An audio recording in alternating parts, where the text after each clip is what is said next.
the blogosphere. The marchers want a blasphemy law requiring the death penalty for people who insult Islam online. At least 4 bloggers were arrested this week for criticizing the country's religious parties.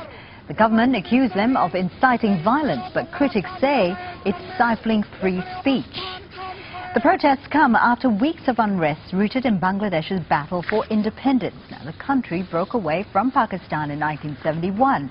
3 million people were killed. Leaders of the powerful Jamaat-e-Islami party have started facing charges for those crimes. One of those, Abdul Qadir Mullah, was sentenced to life in prison in February. Almost immediately, online activists and bloggers protested against the verdict and demanded he receive the death penalty. Now, since then, Jamaat-e-Islami supporters have held their own rallies accusing the bloggers of insulting Islam. Our correspondent is on the line for us in Dhaka. Now, we're not naming her for her own safety. Can you give us a sense of what's happening on the ground in Dhaka right now? Right now, in the city, there are very, very large crowds gathering from the Conservative Religious Party and their supporters. That party is Hafazat-e-Islam. Now, they have actually organised this protest today, like you said, calling for stricter restrictions on what they see as blasphemy. And they've come from all around the country into the city. It's really a march. It's not a strike like you normally see here.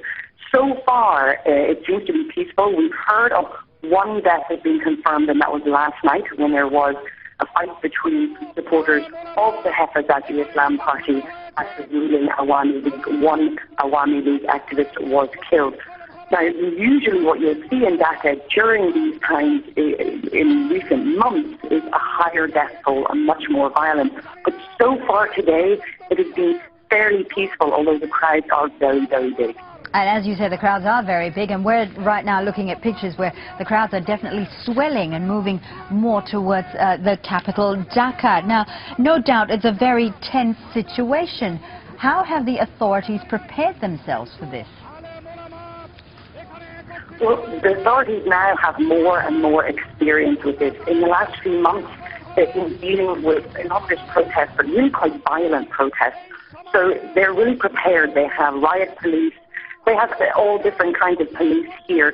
There aren't any army or on the streets at the moment. They haven't basically ratcheted up to that level. But right now it's really a case of wait and see and trying to contain the crowd and to make sure that it doesn't turn violent. Like I said, they have experience with that. The other consideration they have is from the other side of this argument. There are also protesters who are saying that they want what they see as extreme Islamism, very conservative parties to be banned, and those people are calling for more secular politics here, and they are also protesting. So, of course, the government and the security forces here will be keen to keep the two sides apart.